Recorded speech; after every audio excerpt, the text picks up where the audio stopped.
Yo, what's up? Welcome back.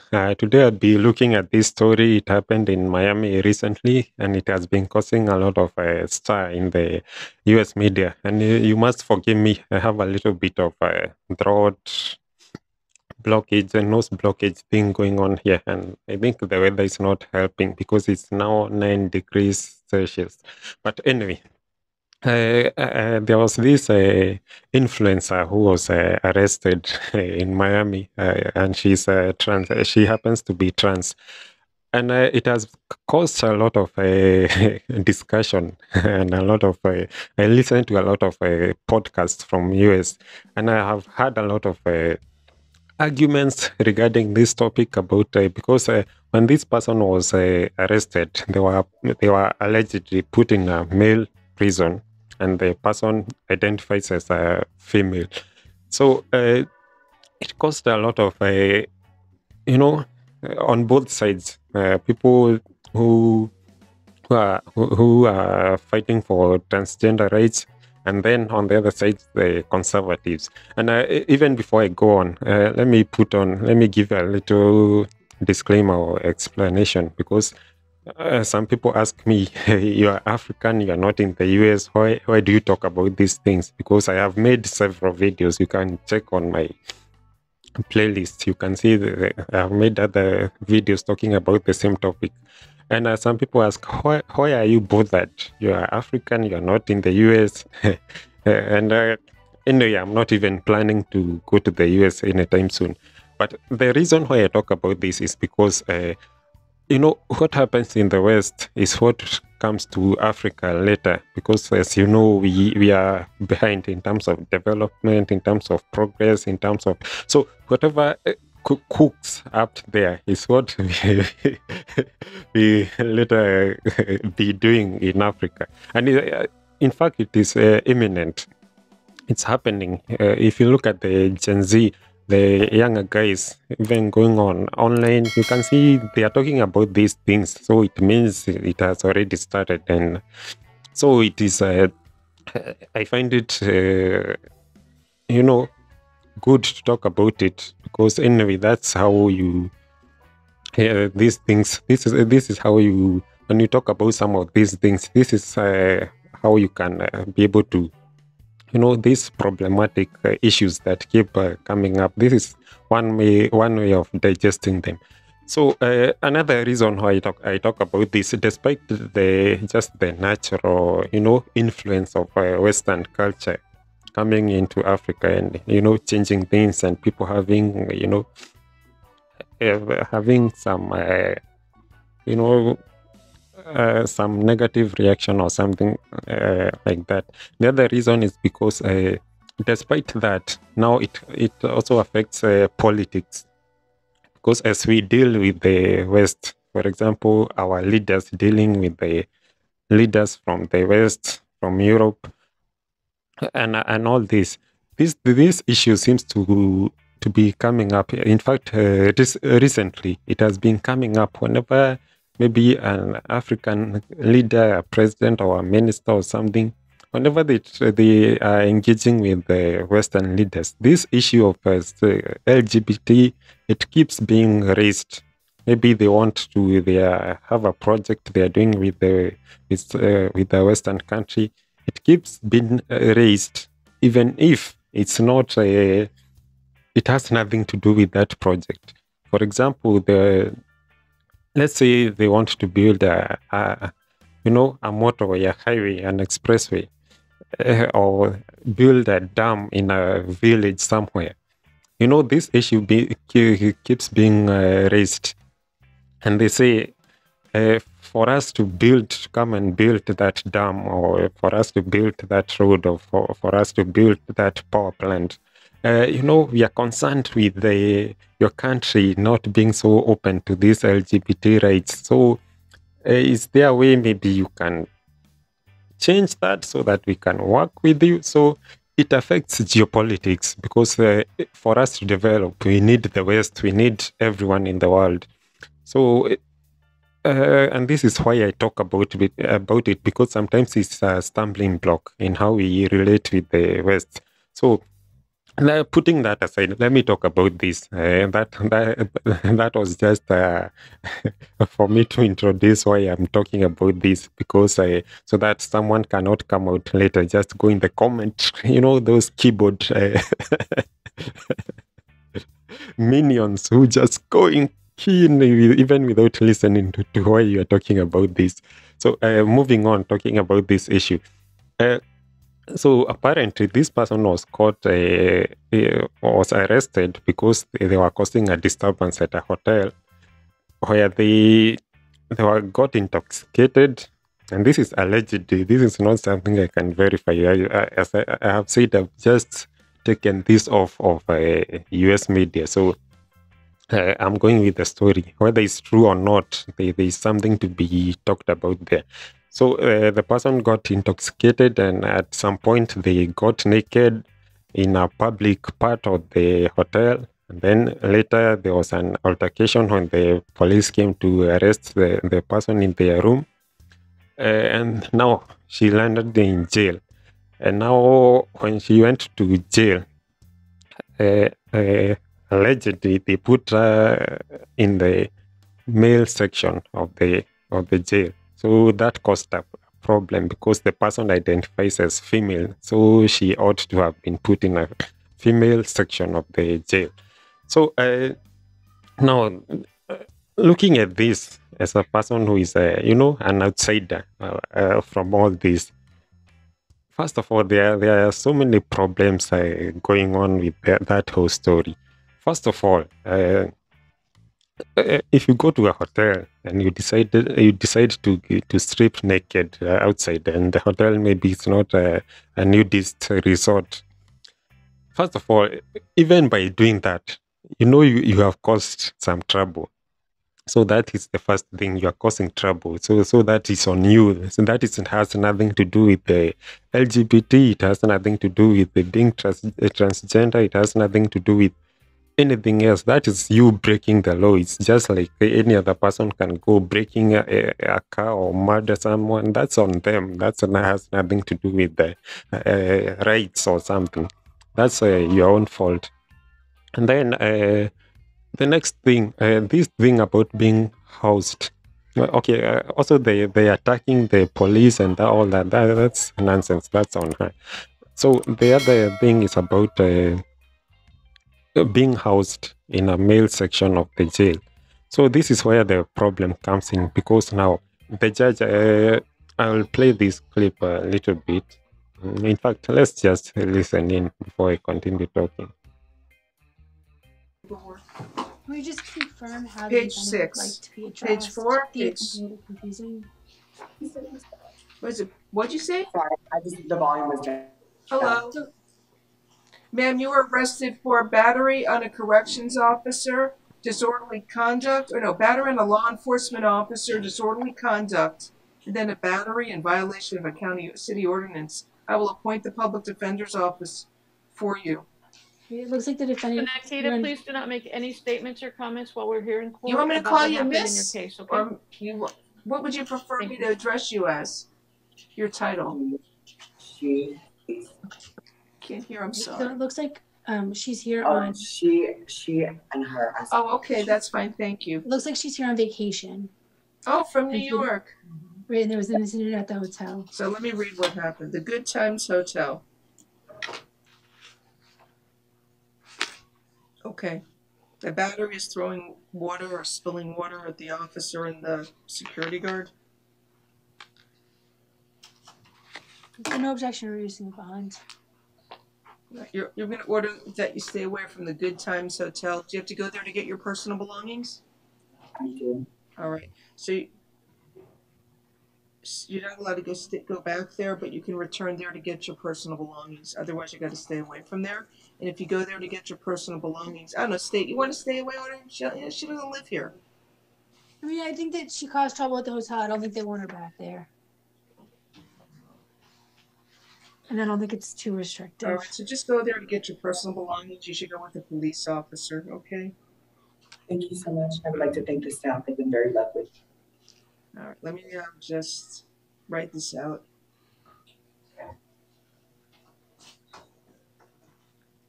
I don't know. What do you want me to do?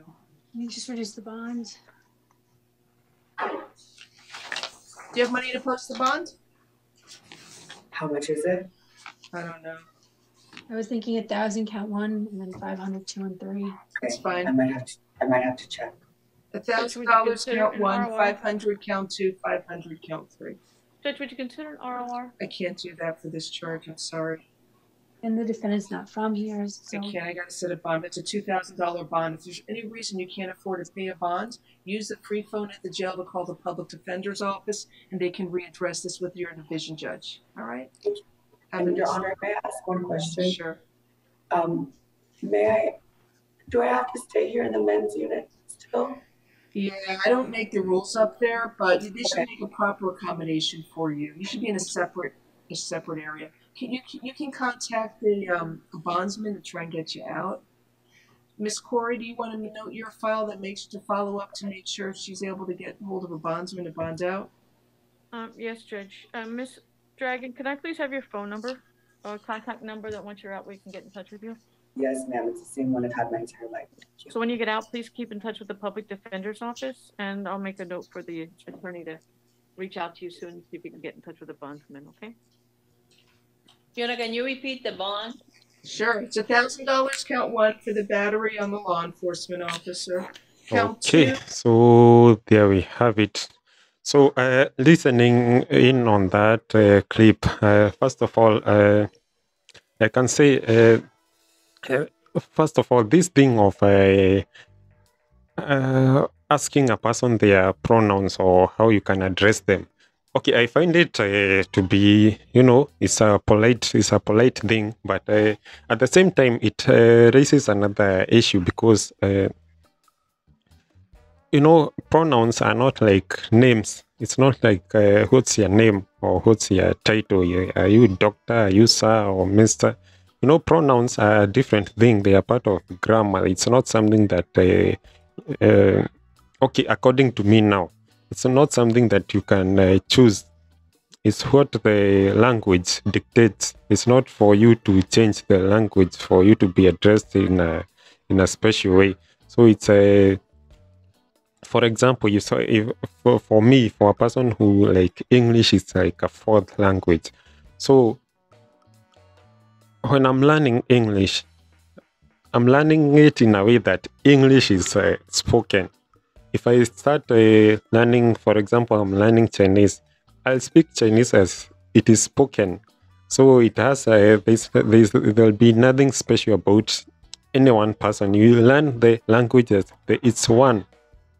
There is no language for one person. It's one language for all. If it's English, it's English. There's no English for heterosexuals and for transgender people and for So that is one problem it raises, because a pronoun is part of grammar. It's part of it's not like your name or your title, because if it's a title, if I address you as doctor and you are not a doctor, you are an engineer, then you see there's a misunderstanding there.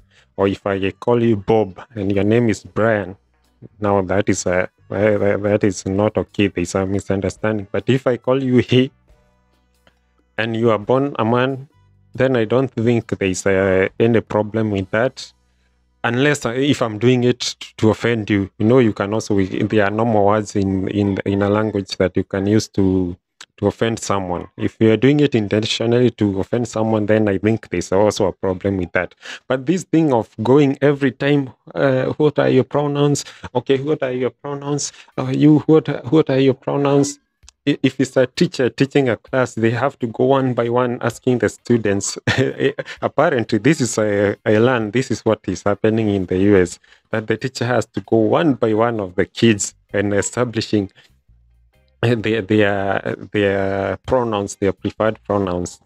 And now they have come up with pronouns that are not even in the language. They have invented so many. So it's causing a lot of confusion. And I have to ask, why does it matter so much about these pronouns? For us, for example, I've said English is my fourth language. Like all the other local languages, and even in Swahili, we don't have pronouns. So for a person who English is the first language, they might find that a very big problem. But for a person like me, who the other languages, they don't have pronouns. I wonder, what is this obsession with the pronouns? How can I address you?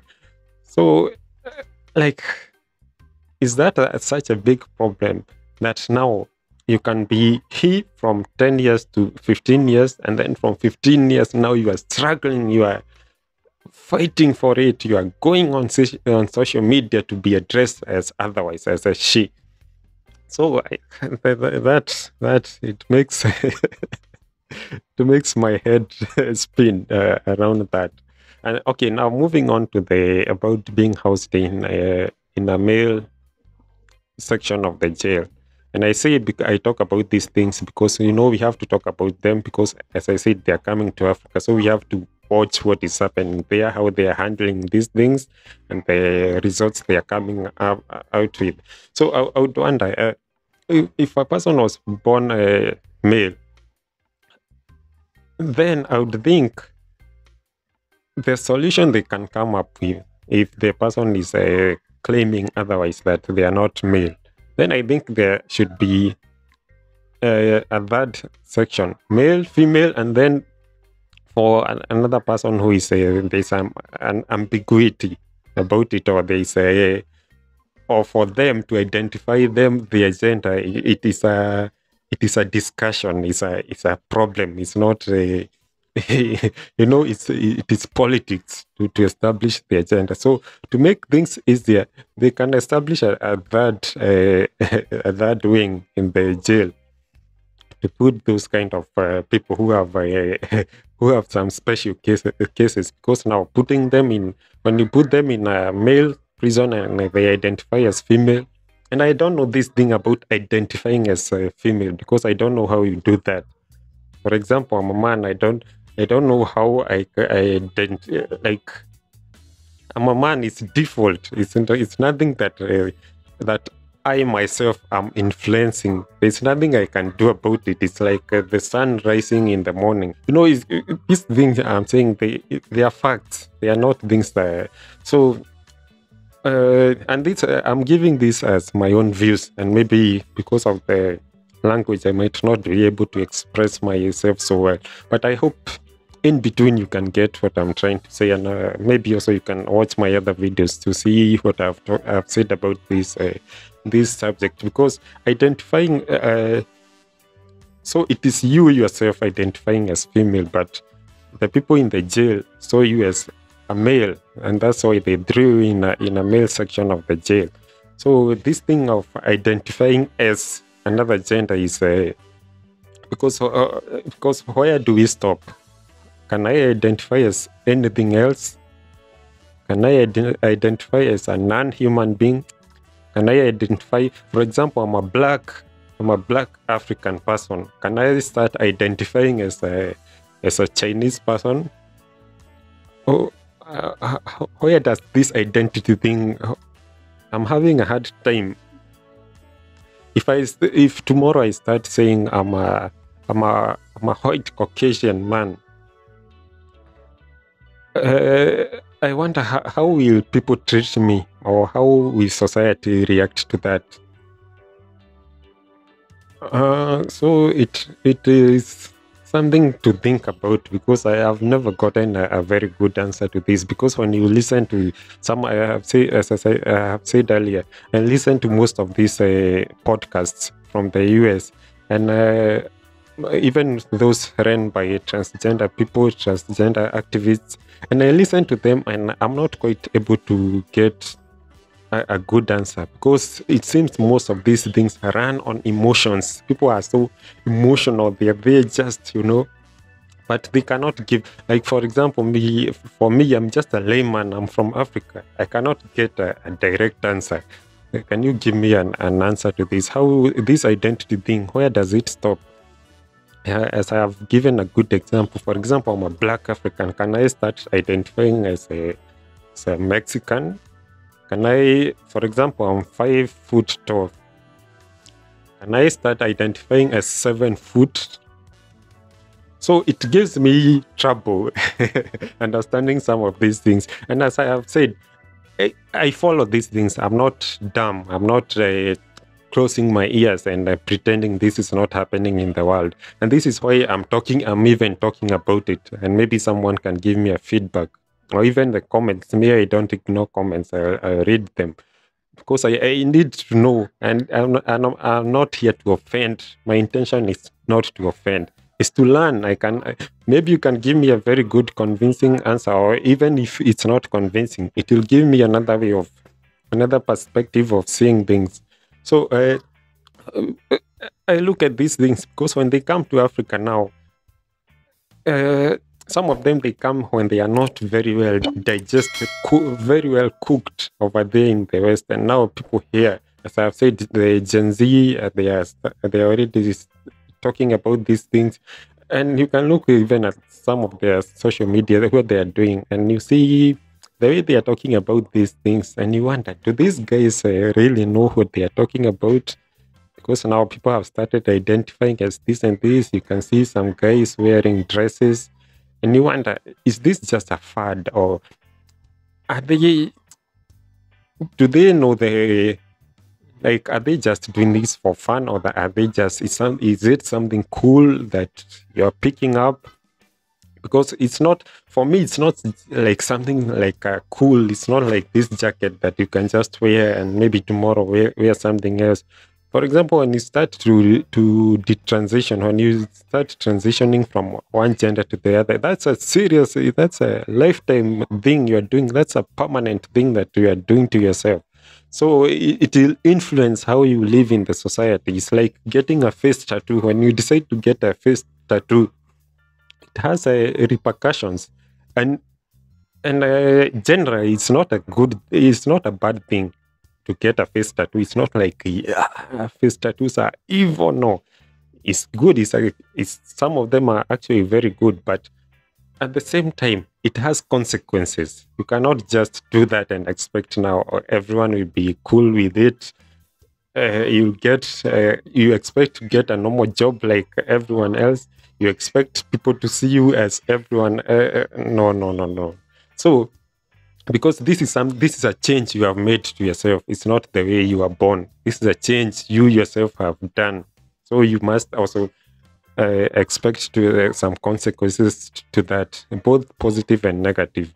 So, because when you do a change, as I have said, when you change from what you are to something else, you must expect some backlash. You must expect that, even from our own parents.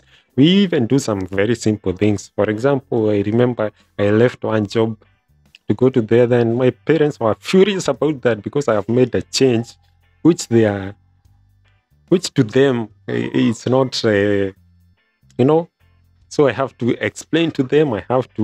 You have to argue with them. So that's the same thing with this kind of transgender issues. So when you transition or when you start identifying as something else, you must expect backlash. You must expect people to react, because that is not the way you were previously. You have done something else. So, but anyway, it's a learning curve. I'm not here to bash. I'm not here, unlike some of the other, as I have said, I listen to a lot of content from the US, because I know there are some podcasts that perpetuate hate, that their main purpose is to offend the person. When they go on to record the podcast, they even have a script of how to say things so that they can offend. Mine is not to do that. In fact, I'm saying this so that I can get more information, or I'm just pouring my mind out, and maybe I can get another opinion from someone else, or just saying what I think so that I can see what other people think about what I'm thinking. So I'm not here to just milk this story and just post it so that I can. No, I'm not here to do that. I'm here. It's a learning curve. I like, as you'll see, my channel is filled with all manner of topics. It's not just thing. I'm not just obsessed with this kind of thing. So just let me know what you think about this. If you have any comments or anything you'd like to talk about, to mention about something I have talked about, just let me know. Just go in the comments. For me, I'm a small channel. I reply to all comments. So let me know what you think about this. And also, if you have not subscribed, kindly subscribe and hit the like button so that you can get to be seeing my videos. So I think that's it for today. So until next time, stay safe. Peace.